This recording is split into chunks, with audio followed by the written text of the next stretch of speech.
Let's talk about geographical context. What does that mean?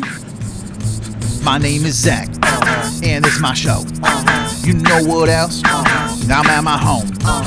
In my basement, you know it, recording on the phone, and I think it's just about the time for us to dive right in. Let's go. Welcome to the Zach Show. Wow. Once again, I think I regret how I opened the show. I don't know why. I wanted to sing that, but I did, and here we are. Here we are now. What's going on, everybody? Welcome to the Zach Show. If you can't figure it out, my name is Zach. I'm the host. So, anyway, we're diving in. We're diving in to geographical context and what that means. And if you don't know, basically, we're going to look at the geography of where this story is taking place. But before we dive into all of that, we have some trivia business to take care of. You know what I'm saying? The first thing that we really got to do is look at I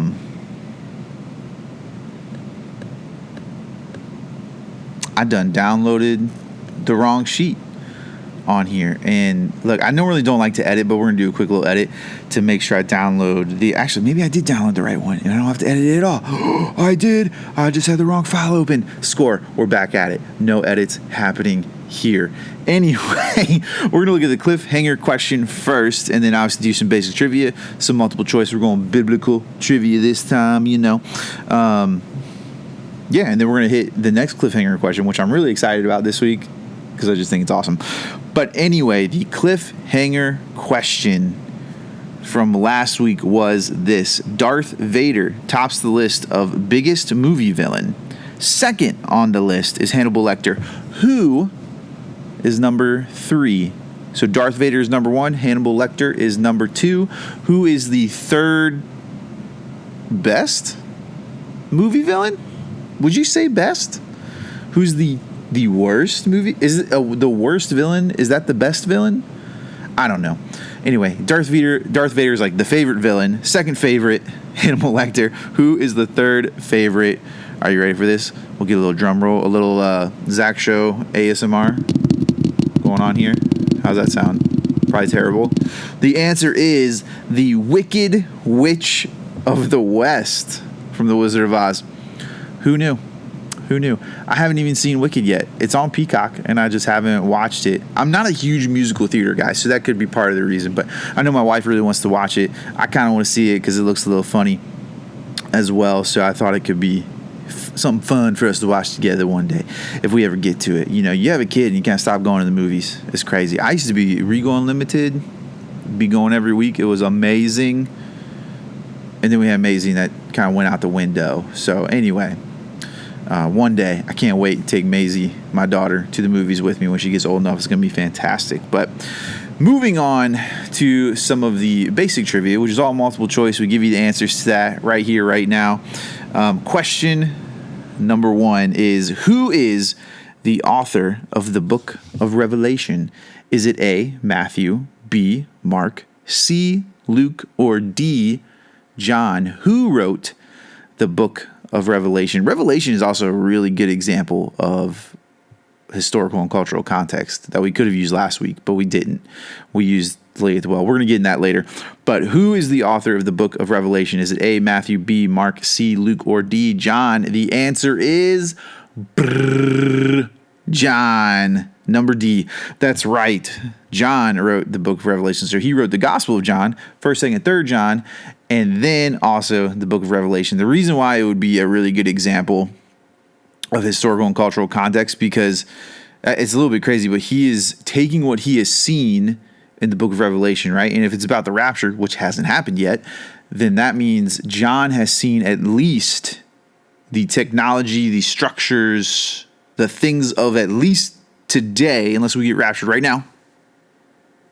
Didn't happen. He's at least taking those things and he's trying to communicate what he is seeing to the people of that time period who are going to have absolutely no idea what that stuff is.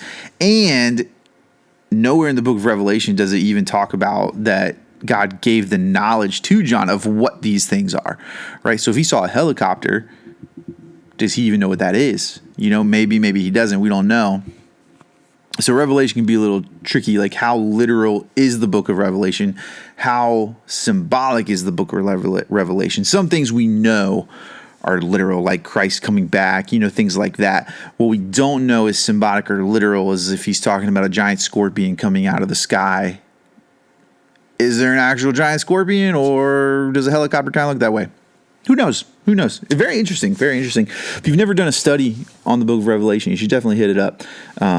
It's intriguing. If you've never read the book of Revelation, you should hit it up, because it is very interesting to read. And yeah, I get excited in the movie world because I think a lot of people are making more like biblical based shows and movies. I've always been a believer that the Bible, from a TV standpoint, can be wildly entertaining. I mean, you have The Chosen, which is really good, which I finally started. I'm on like episode 4 or 5 in season 1, so not very far along. No spoilers. I say that joking, of course. I know what happens. But House of David also came on this year, which all the episodes are on Amazon Prime. If you haven't seen it, go check it out. Super good TV shows. But if someone made like a really, really good movie on the book of Revelation, you knock it out of the park. I know people have attempted in the past, maybe technology wasn't great or whatever with the Left Behind series, but I think it could be done really, really well now if someone ever wants to do it. I won't even try and get, any money from you if you want to steal that idea and just roll with it. Anyway, trivia question number 2. After Jesus was arrested, which apostle disowned him 3 times? This was actually something Jesus called out ahead of time to this guy. So was it A, Matthew, B, Peter, C, John, or D, James? Wouldn't it be funny if John is the answer for every single one of these? But it's not, because the disciple who denied him 3 times is in fact Peter. And when Jesus, I could be mixing this up, this is not what this podcast episode is about, but when Peter denied him 3 times, when Jesus originally called it out, Peter was like, Psh, I would never do such a thing. And then Peter was even bold when Jesus is getting arrested, and he like chops the dude's, like one of the guards' ears off, just whoosh, severs that ear. And Jesus puts the ear back on the guy, which was crazy. But Peter did that and then still denied Jesus. So he was willing to fight to the death. But once Jesus was not standing next to him, he was not as confident, I guess, which maybe is true for life. If you don't got Jesus, you might lose your confidence a little bit. But if you got Jesus, you should be pretty confident in life. Anyway, that's something you didn't ask for. But here's our last trivia question. Question number 3. Which gospel is written by a doctor?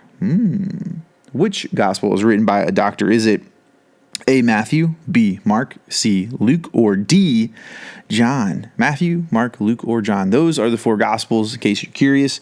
Really, the gospel is just what Jesus did for us, is the truth. There are several different definitions that kind of all play into the idea that it was written about Jesus, right? That is the truth. It is something good, is all that good stuff.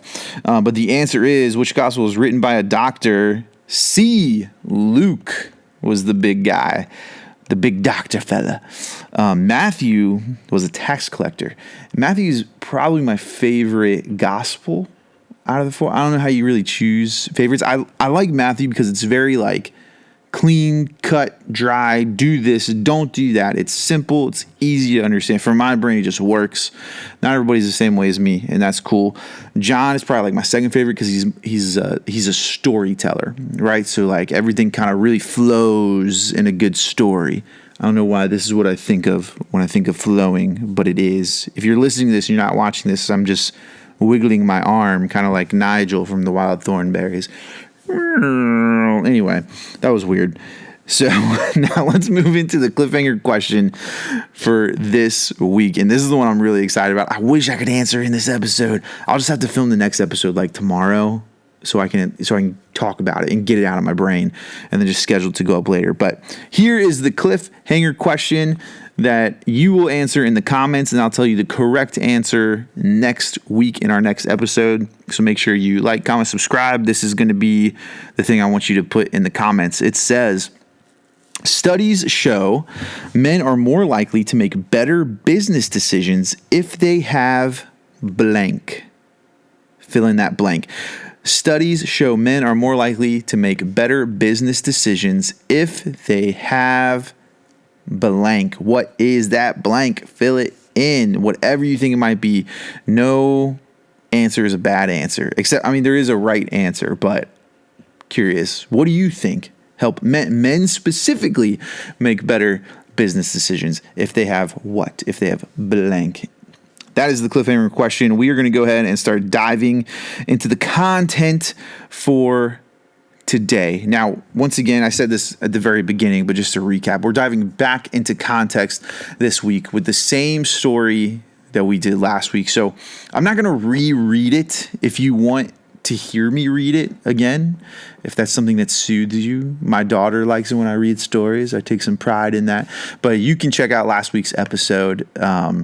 If you're watching this on YouTube, it's in the same playlist, or at the end of this video, that video will pop up in like the end credits or whatever you want to call it. But that's how you can kind of go back and listen to it, or you can rewatch last episode, or whatever the case is. But basically, we're looking at the story that I call the lady at the well. I think most Bibles label it as the Samaritan woman.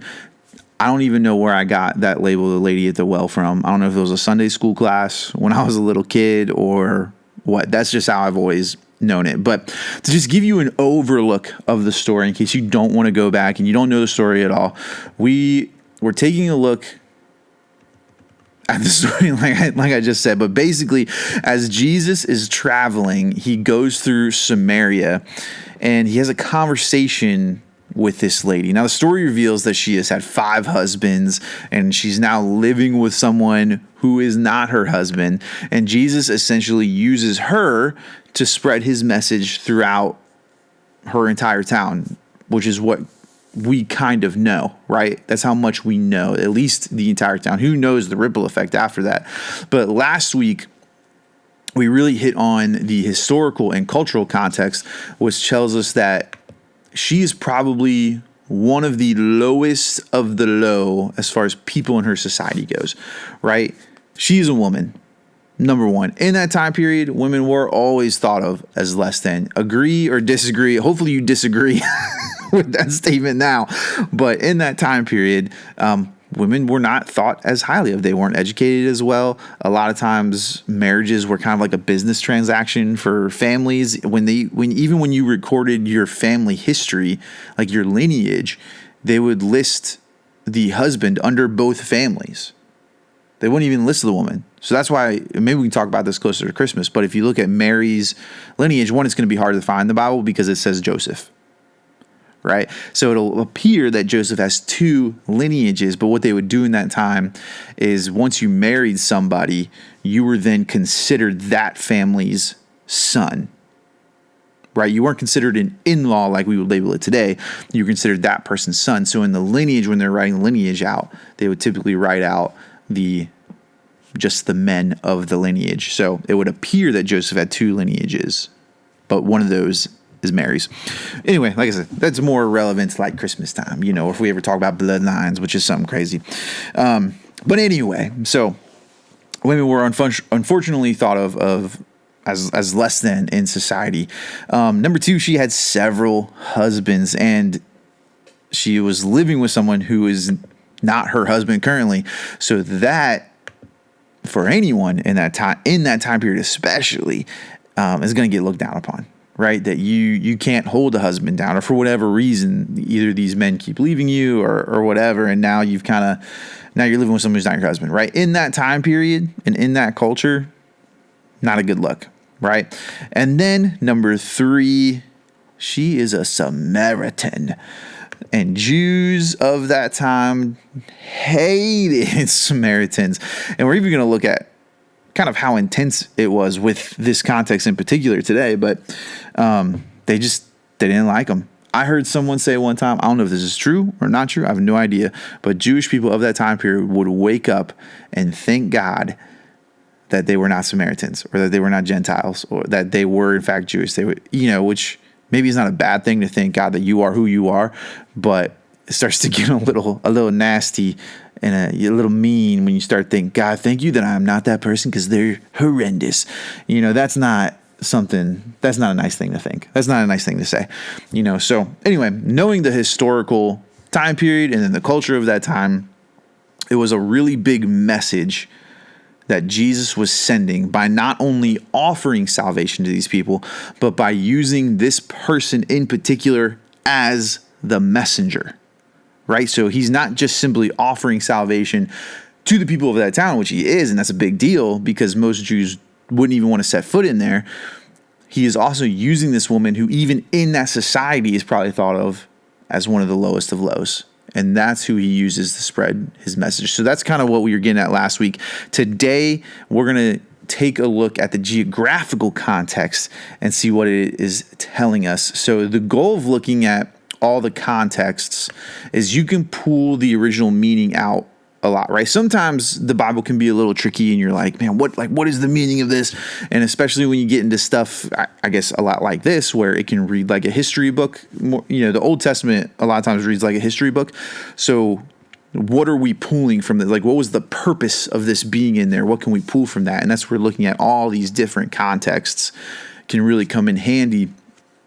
A lot of times you can just find a deeper meaning, or sometimes I feel like this is the biggest thing that we do, is myself in particular, is that we just will breeze past these stories and forget to reflect on how big of a deal this was. Because maybe it's not a big deal in our culture now or in our society now, but it was then, and so to us, it doesn't seem like it's sending as big of a message, when in reality, it was sending a huge message, that Jesus, to be doing what he is doing, was a big deal. So today we're going to take a look at a map, and I'm going to put my my iPad up on the screen, and I'm going to give you a warning. I stole this image off of Google, so I found one that worked, and I took it. So there's a watermark on here.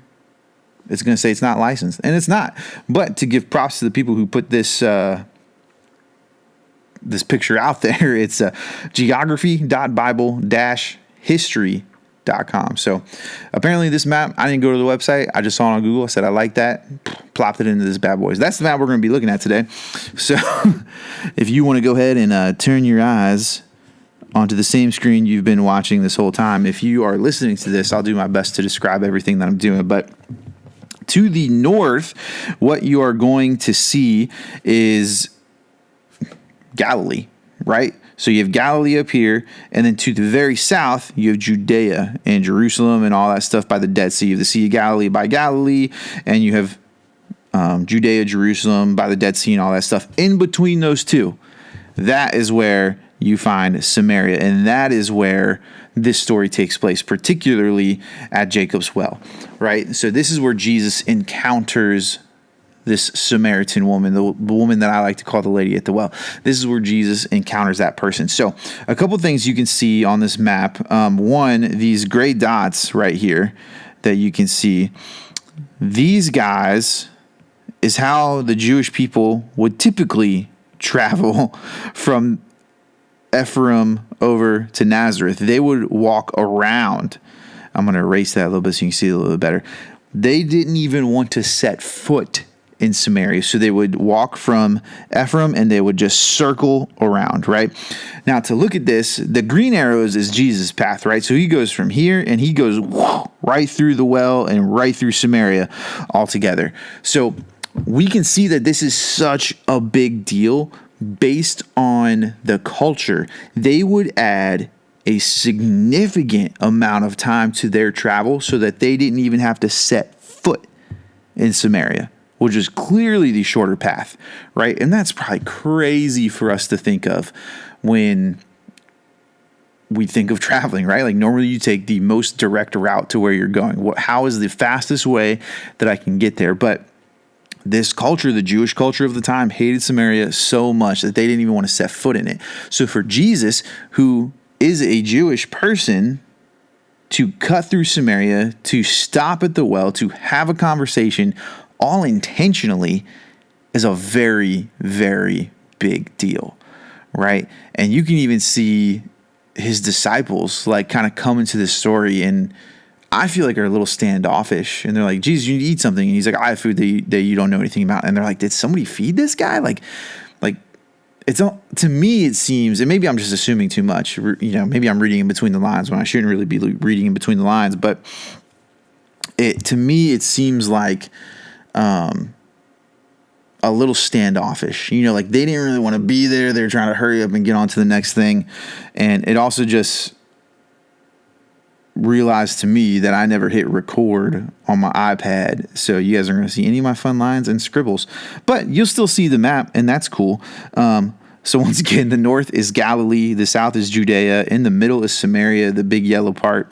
And that's where this story takes place. So the geographical context to this, I think, really puts it into perspective how big of a deal it was that Jesus walked through here.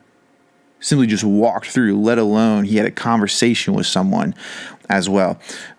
And what I kind of get from this is that Jesus loved people so much that he went where his culture said he shouldn't go. He talked to who his culture said he shouldn't talk to. He used people to spread his good message that people thought were unworthy. God is constantly using the underdog, the one who no one thinks is good enough. That's just who he likes to use. And I say it all the time, but if you do not think you are good enough for God to use, then you're in good company. And God will use you to further his kingdom.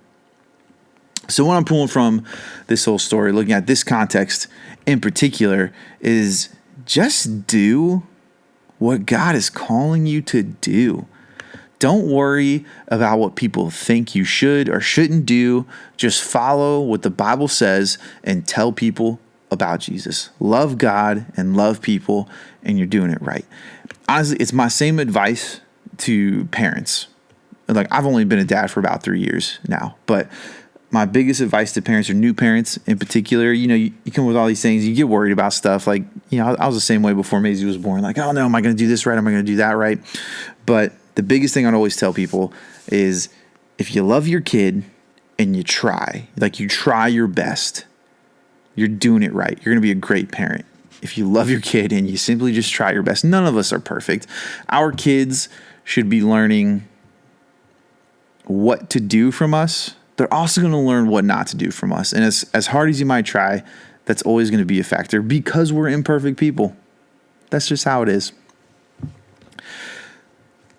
Just remember, no one is exempt from the ability to be in a relationship with Jesus.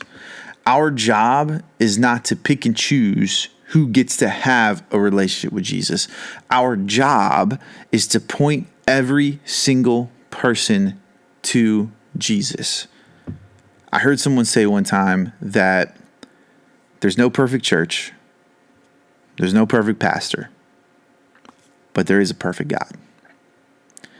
And I do my best, and I think a lot of other people do their best out there to point people to that perfect God. And I know I'm not the best example of it all the time, but man, I'm just trying my best.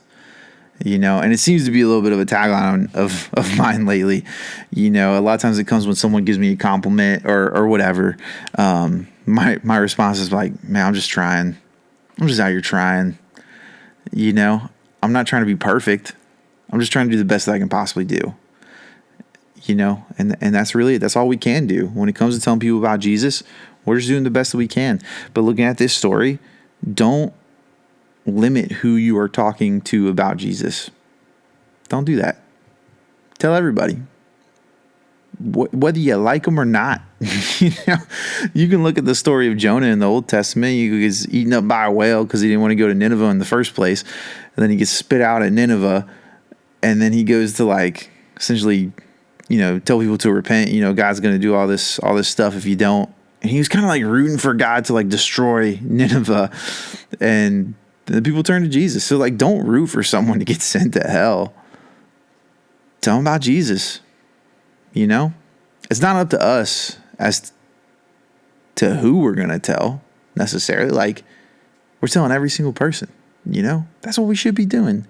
Love God, love people, and you're doing it right. Anyway, that's been the Zach Show. I didn't even talk to Baby Groot today. You doing good, Baby Groot? He's doing good. He's a great assistant. I'm not good at bringing him into the loop all the time, so that's my fault. But anyway, thank you guys so much for joining the Zach Show. That's all I got for you today. Next week, we're going to keep looking at context. We're going to dive a little more into words. I think we're going to look at the word love in particular, and how that can be translated in a few different ways when it comes, especially the New Testament. So make sure you join us next week. Make sure you like, comment, subscribe, share, watch twice. I don't know. Do all the things. Do all the things you're supposed to do. If you guys need anything at all, if you want me to spotlight some music for you, if you're an indie artist, I would love to play your music. Just email Pastor Zach Keiter at gmail.com. That's PastorZachkeiter at gmail.com, which I heard spelling it out like that is such a millennial thing to do. But I just did it for you. It's also going to be in the description of this video or podcast, wherever you're listening to it. But thank you guys so much for joining us. Hope you have a great rest of your day, the rest of your week. If you need anything at all, questions, comments, need somebody to talk to, want to spotlight some music, maybe you want to hop on the podcast yourself, let me know.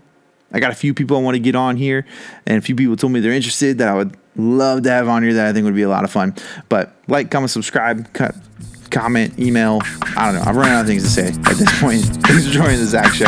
I'll catch you guys next week. Peace out. My name is Zach, and this is my show. You know what else? I'm at my home. In my basement, it recorded on the phone, and I think it's just about the time for us to dive right in. Let's go. Welcome to the Zach Show. Wow.